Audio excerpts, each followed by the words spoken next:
Dice la Biblia, Apocalipsis capítulo 19, versículos 9 y 10, así.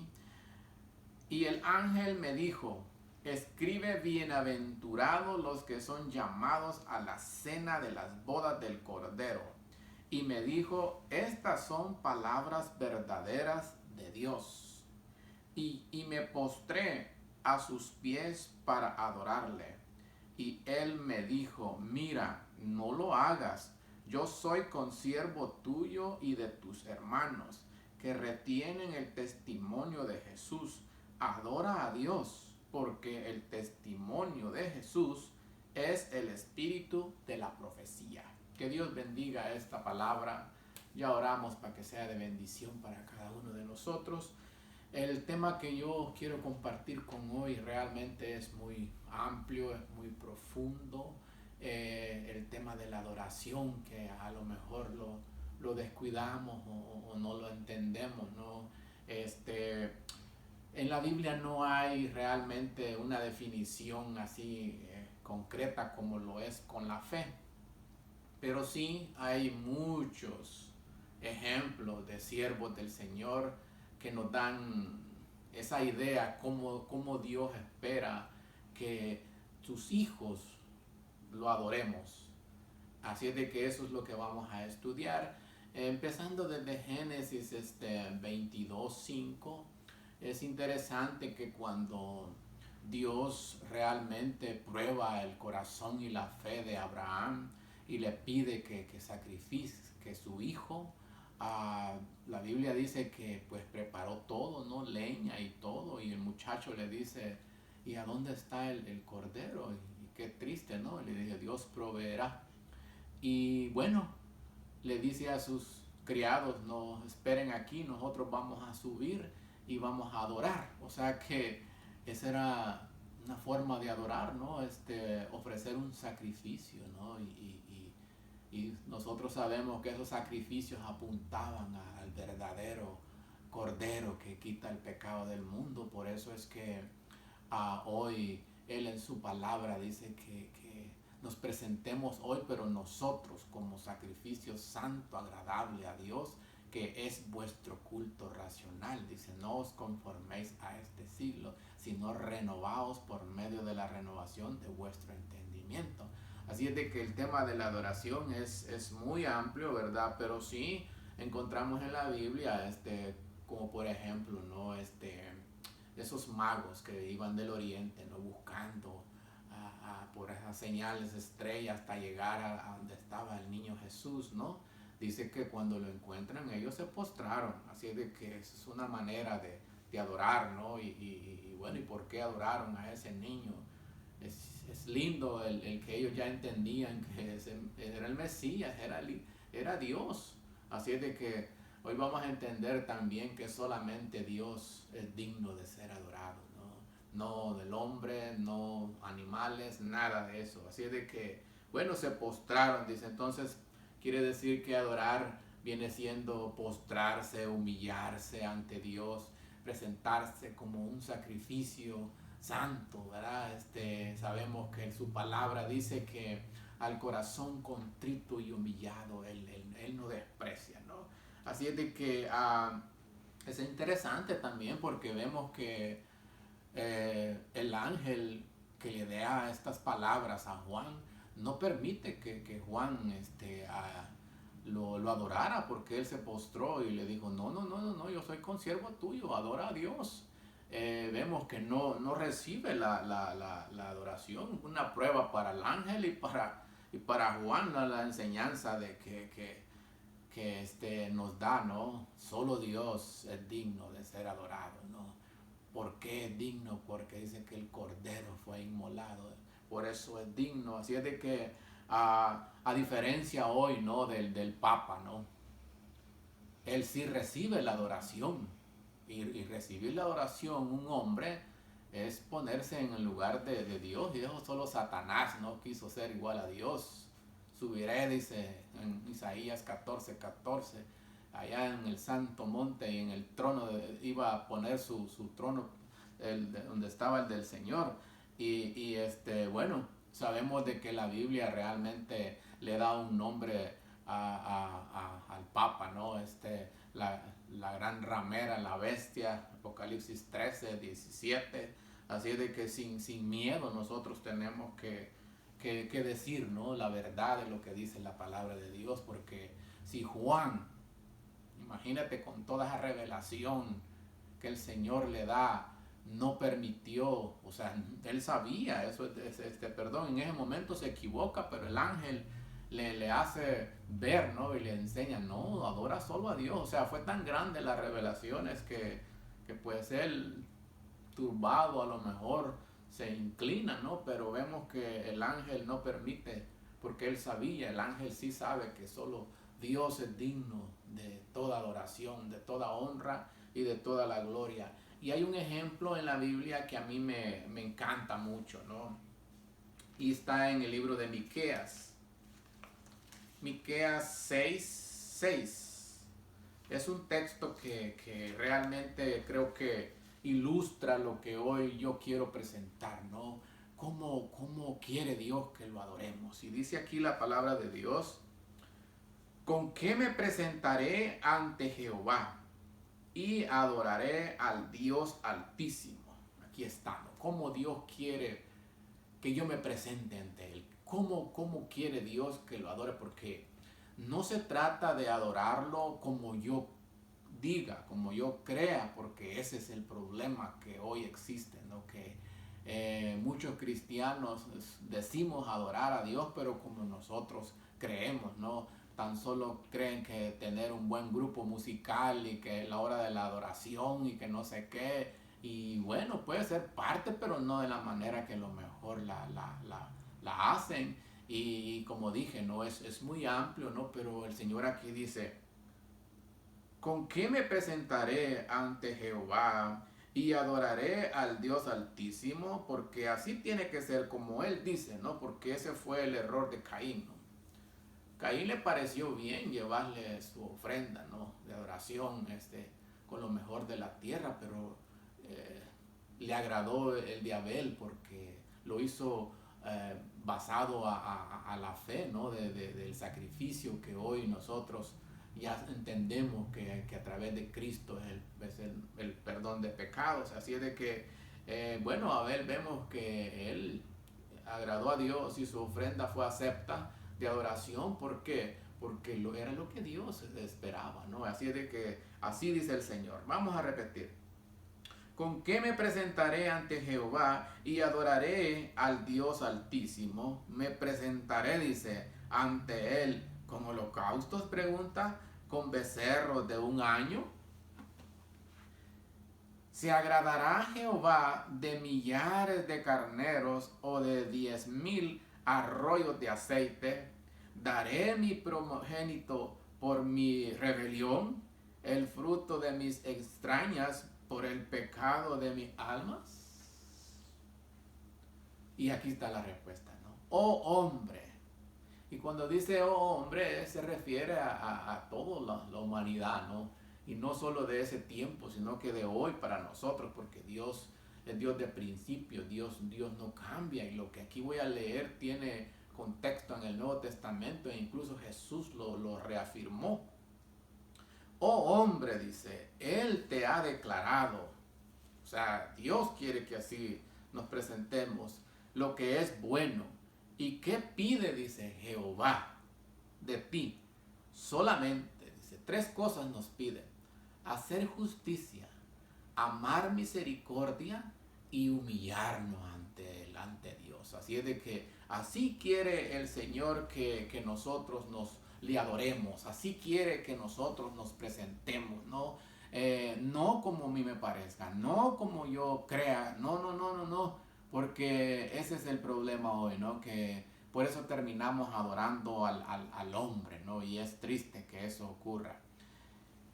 Bueno, ¿qué significa entonces hacer justicia? ¿No? Jesús dijo, ¿no? Que si vuestra justicia, dijo él un día, no supera a la de los escribas y los fariseos. O sea, hermano, porque ellos realmente no eran justos, ¿no? Ellos te explicaban bien la ley del Señor, pero ellos no la cumplían, ellos no eran esos hacedores que la Biblia quiere.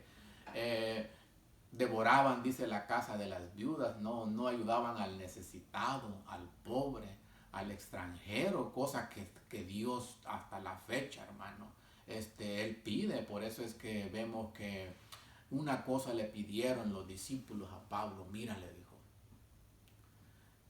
no te olvides de los pobres. Y Pablo, realmente vemos que las únicas veces que vemos que las iglesias le daban era para los santos, dice, para los pobres de Jerusalén.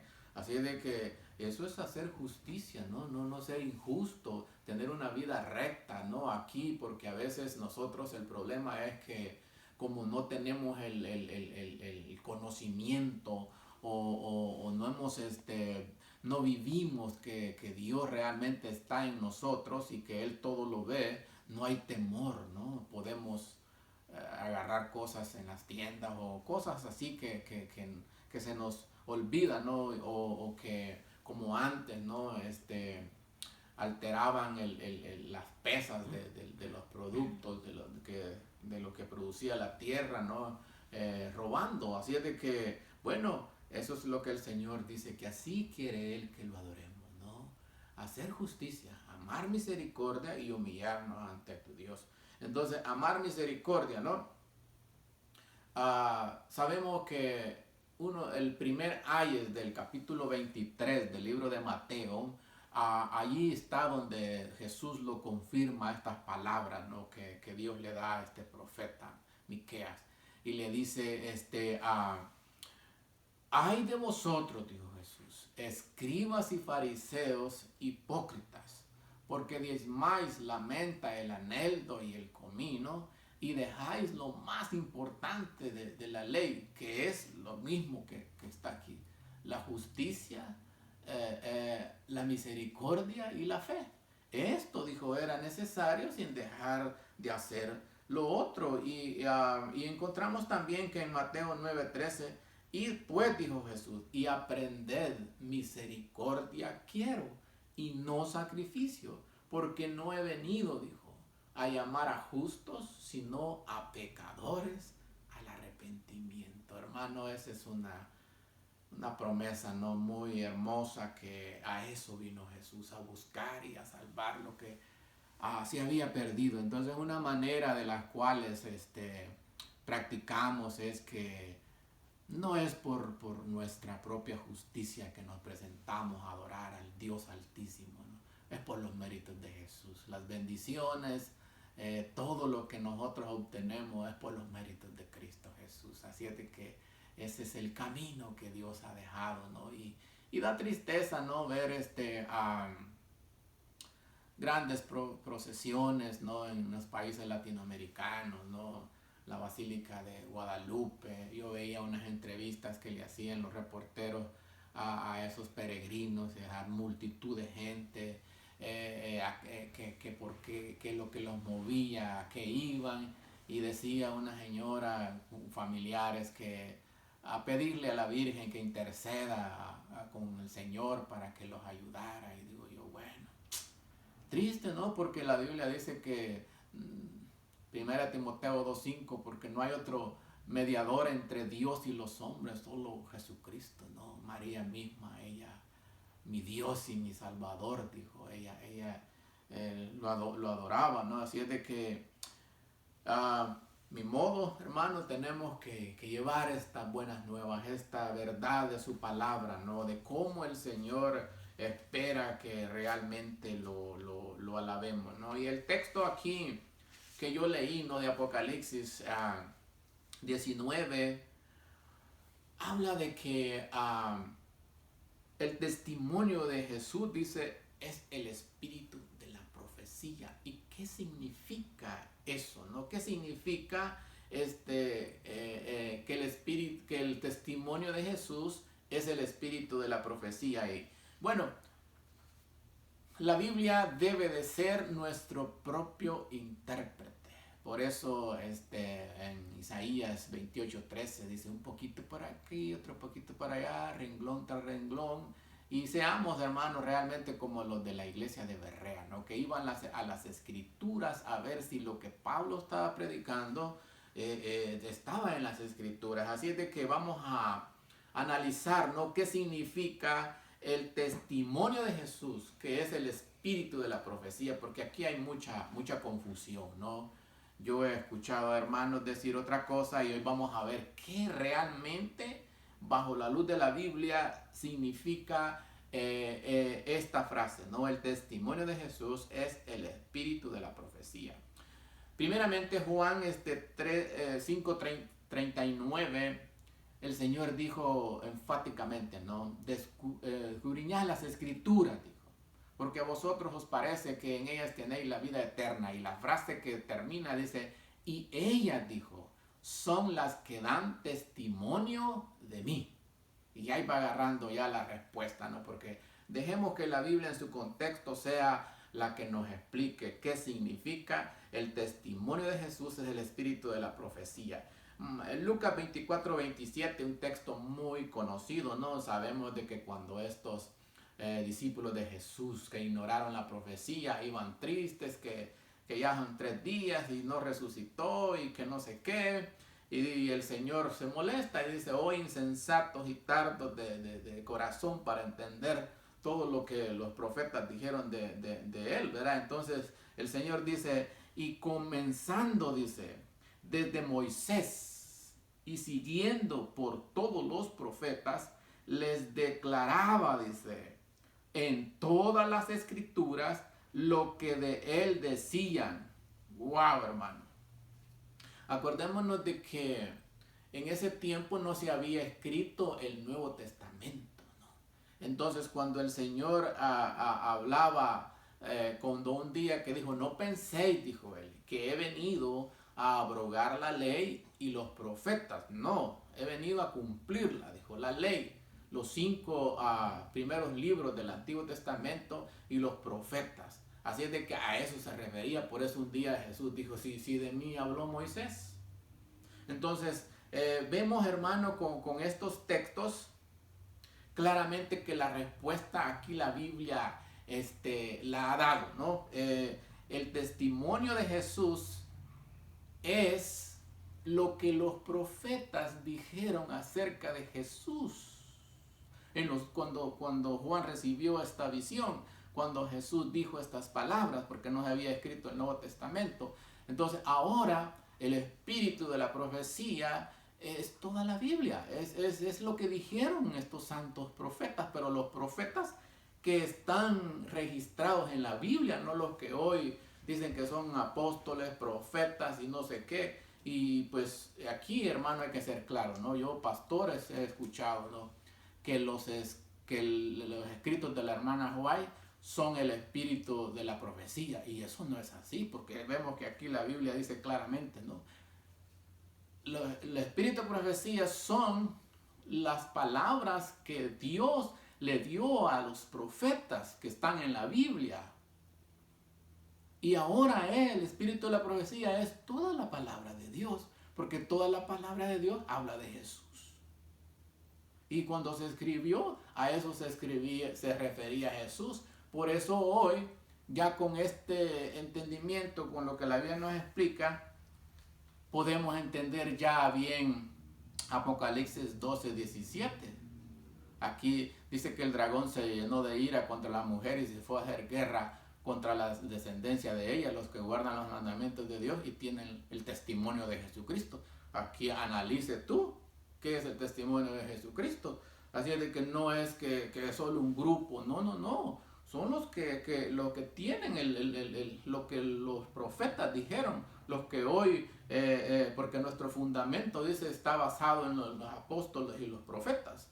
Así es de que toda la Biblia es el espíritu de la profecía, no son los escritos de la señora White. Así es de que, y vemos que pues, el hombre no puede realmente agarrarse la gloria, ¿no? Que Dios nos libre de eso. Incluso vemos que Cornelio, ¿no? Se le postró a Pedro, y Pedro dice, yo soy humano como tú, ¿no? Pablo también lo querían hacer, hasta creían que era Dios.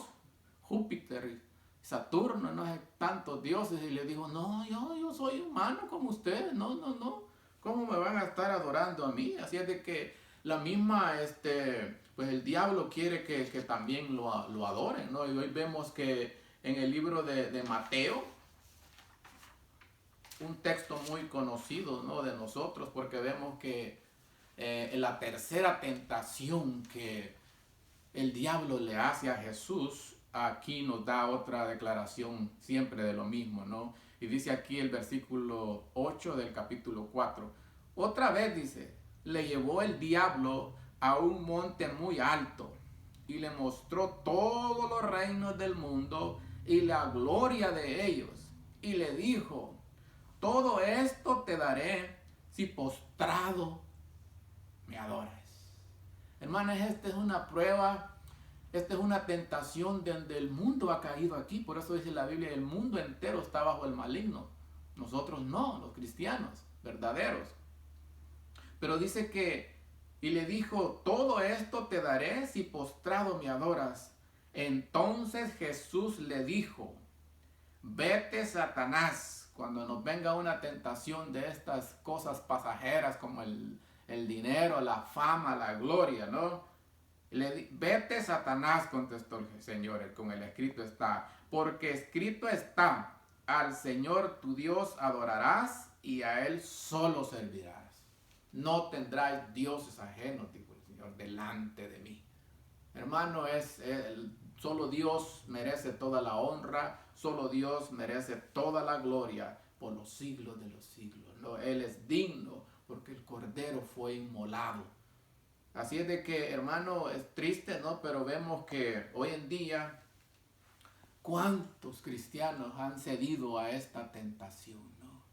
Y el Señor nos advierte que no, porque esta gloria que el diablo ofrece es pasajera. Esto se va a terminar, ¿no? Es triste, ¿no? Hay que poner la mirada en las cosas que no perecen, en las cosas eternas, porque realmente la Biblia enseña que a lo que nosotros vamos a adorar, a eso nos vamos a parecer, ¿no?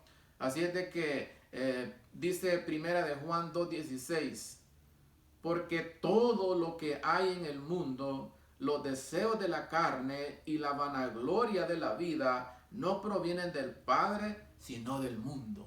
Y dice, y el mundo pasa y los deseos también. Pero el que hace la voluntad de mi Padre permanece para siempre. Así es, hermano, que no te engañe Satanás con esa tentación. Pero sí, ten cuidado, porque si no tienes, el escrito está, si no tienes el testimonio de Jesús en tu mente, que la palabra de Dios abunde en tu mente, te va a engañar. Vamos a ser engañados si no tenemos la mente de Cristo. Por eso es que vemos a cristianos afanados en las cosas de este mundo y no hay tiempo para el Señor, ¿no? Han cedido, han caído a esta tentación, ¿no? Porque la tentación, estas tres tentaciones que Jesús experimentó, ¿quién te dice a ti y a mí que no las vamos a vivir nosotros hoy? Claro, y esta es la más peligrosa, esta es la más difícil, porque realmente, pues hoy es lo que uno anda buscando, ¿no? Dinero, fama, y todo tiene su lugar, hermano. El Señor claramente dice, mas buscar el reino de Dios y su justicia primeramente, dice, todo lo demás vendrá por añadidura. Lo mismo que dice el Salmo 1, lo que Dios le dice a Josué, ¿no? El Salmo 1 vemos que dice que bienaventurado el varón que no anduvo en consejo de malos, ni en silla de escarnecedores se ha sentado, sino que en la ley de Jehová está su delicia, y en su ley, dice, medita de día y de noche. Será como árbol plantado junto a las corrientes de los ríos, que da su fruto a su tiempo, y todo lo que hace prosperará. Ahí está, hermano, ese es el secreto, ¿no? No podemos andar envidiando o aceptando lo que el diablo nos ofrece para que a cambio le adoremos, y nos damos cuenta a veces estamos adorando al diablo. Así es de que, como le dije, es amplio este término de adorar a Dios, pero vemos muchos ejemplos en la Biblia, cómo Dios quiere que lo adoremos, ¿no? Y Miqueas nos da esa, ¿no? Dice, ¿con qué me presentaré ante el Altísimo? Un día dijo que ya estaba cansado de tantos sacrificios, lo que él quiere es como realmente dice el Salmo 51, ¿no? Que al corazón contrito y humillado, él no lo desprecia. Así se presentó David, ¿no? Reconociendo que había fallado, ¿no? Y vemos que él fue claro y le dice, ten piedad de mí, oh Dios, conforme a tu misericordia, conforme a la multitud de mis pecados, borra mis rebeliones. Porque él sabía que su pecado, dice, estaba siempre delante de él. Contra ti, solo contra ti he pecado y he hecho lo malo delante de tus ojos. Hermano, en pecado nos concedió mi madre, pero él está dispuesto, dice que él se deleita en perdonarnos. Así tenemos que adorarlo, presentarnos como somos, ¿no? Como ese sacrificio santo. Señor, aquí estoy. Porque dice la Biblia que el que encubre sus pecados no prosperará, pero el que los confiesa y se aparta, dice, alcanzará misericordia. Así es de que ese es el Dios el cual yo estoy presentando, ¿no? Y en el libro de Salmos, en el capítulo 115, versículo 3, yo dije antes que realmente lo que nosotros adoramos, a eso nos vamos a parecer, porque eso es así, ¿no? Vemos hoy que en el cuarto de los adolescentes lo que hay son pósters de artistas, eso adoran y a eso se parecen, ¿no? En el cuarto de adultos, ¿no? Futbolistas o toda esa cosa, artistas, y esos son sus dioses y a eso se parecen. Y mire, ¿por qué digo yo eso? Porque aquí dice la Biblia. ¿Por qué dice? Porque han de decir las gentes, ¿dónde está ahora su Dios? Nuestro Dios está en los cielos, todo lo que quiso ha hecho.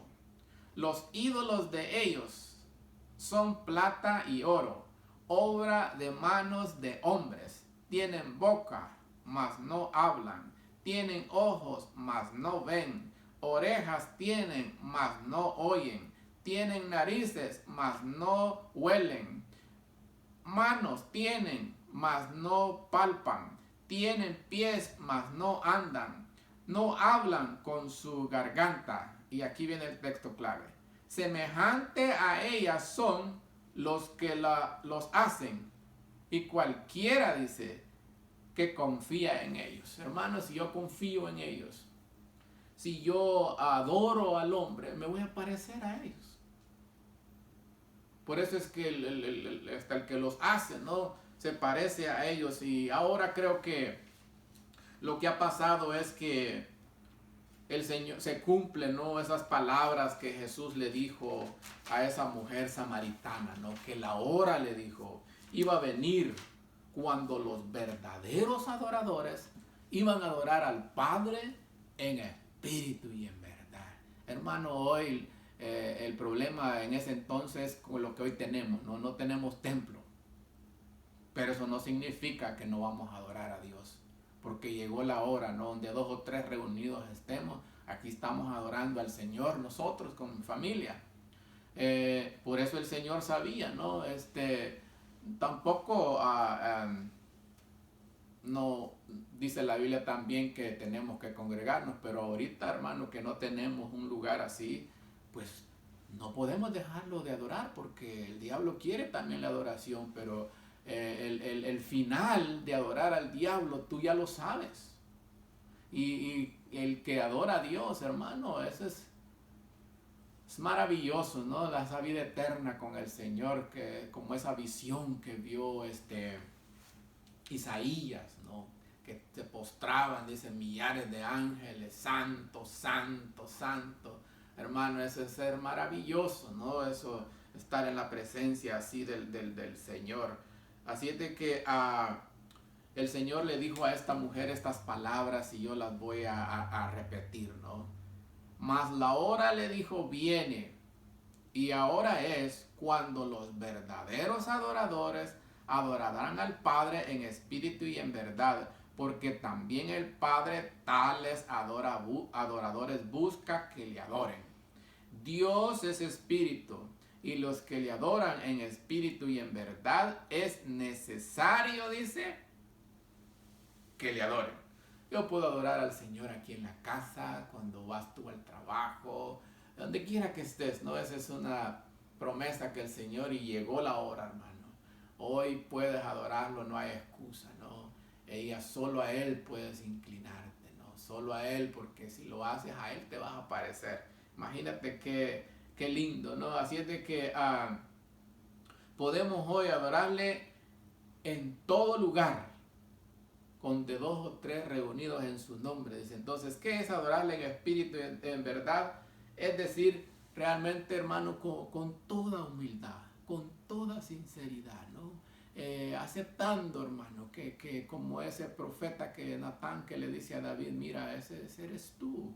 Y cuando este hombre realmente entiende que había pecado contra Dios, fue a la presencia de Dios. Él sabía que Dios es misericordioso y que Dios podía perdonarlo, y así sucedió, ¿no? Así es de que, ¿cómo puedo hoy yo adorar al Señor y en espíritu y en verdad? Hermano, el texto de Romanos 12:1 dice que es bien claro, ¿no? Yo tengo que presentarme. Así que, hermanos, dijo, os ruego, dijo Pablo, por las misericordias de Dios, que presentéis vuestros cuerpos como sacrificio santo, agradable a Dios, que es vuestro culto racional. No os conforméis a este siglo, sino formado por medio de la renovación de vuestro entendimiento, para que comprobéis cuál sea la voluntad del Señor, agradable y perfecta. Hermano, esta es la palabra de Dios que Dios me había dado claramente. Así de que Dios te bendiga, y no me creas, y escudriña la palabra para ver si lo que yo dije, como los hermanos de Berrea, es cierto. Que Dios te bendiga.